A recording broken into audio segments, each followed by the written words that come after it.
আর একটি বক্তব্য নিয়ে সোশ্যাল মিডিয়ায় কিছু বিভ্রান্তিমূলক কথা হচ্ছে। গতকাল আমাদের 30শে মে আমাদের প্রিয় নেতা শহীদ জিয়াউর রহমানের শাহাদাত বার্ষিকী ছিল। একটি অনুষ্ঠানে আমি বক্তব্য রাখছিলাম। তো সেই বক্তব্য রাখতে যেয়ে এক পর্যায়ে বাংলাদেশের রাজনীতির উপরে কিছু কথা বলতেছিলাম। পাশাপাশি বিগত ফ্যাসিস্ট আমলের কিছু কথা বলেছি, যে ওই ফ্যাসিস্ট আমলের প্রধানমন্ত্রী বলেছিলেন তার পিয়ন 400 কোটি টাকার মালিক, এবং অন্তর্বর্তীকালীন সরকারের সময় যারা যেই অন্তর্বর্তীকালীন সরকারের বৈষম্য বিরোধী আন্দোলনে আমাদের বিএনপি সহ ঐক্যবদ্ধভাবে রাজপথে থেকে একটা ফ্যাসিস্টের পতন হয়েছে।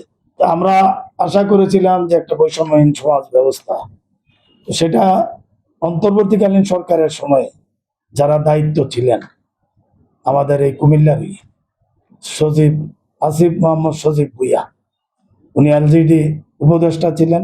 ওইখানে ওর এলাকায় এই অন্তর্বর্তীকালীন সরকারের সময়টাতে এডিবির বিশেষ বরাদ্দ এবং আমাদের রাজস্ব থেকে বরাদ্দ সহ মোট 15 কোটি টাকা প্রকল্প জেলা পরিষদের মাধ্যমে নিয়েছেন মুরাদনগরে।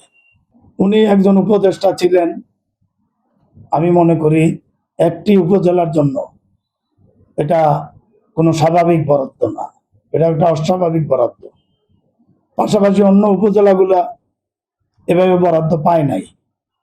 এবং আরেকটি উপজেলা হাসনাত আবদুল্লাহ সাহেব, উনি সমন্বয়ক ছিলেন।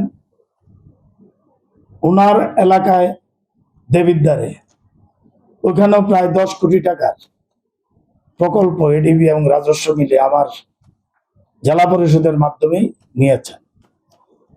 আমি এই কথাটি বলেছি যে এটা কোনো স্বাভাবিক বরাদ্দ না, এরা অস্বাভাবিক বরাদ্দ নিয়েছেন। তো দুটা উপজেলায় প্রায় 25 কোটি টাকা দুইটা উপজেলায় মিলিয়ে এরা বরাদ্দ নিয়েছেন। কিন্তু পাশাপাশি অন্য উপজেলা গুলা তখন 5 লাখ, 10 লাখ, 26 লাখ এরকম করে বরাদ্দ হয়েছে। তো সেটা তো অবশ্যই অস্বাভাবিক। এই কথাটাই আমি তুলে ধরার চেষ্টা করেছি যে বৈষম্য বিরোধী আন্দোলন করে এরার মাধ্যমে বৈষম্যহীন অবস্থার সৃষ্টি করেছিল তখন অন্তর্বর্তীকালীন সরকারের আমলে। আমি যেটা তথ্যভিত্তিক বলেছি, সে বলুক যে ওর এলাকায় 15 কোটি টাকা যায় নাই এই অন্তর্বর্তী সরকারের আমলে নির্বাচনের পূর্ব পর্যন্ত, এটা বলুক উপদেষ্টা আসিফ ভুইয়া সাহেব, বলুক হাসনাত আবদুল্লাহ সাহেব। উনি কি উপদেষ্টা ছিলেন? উনি সমন্বয়ক।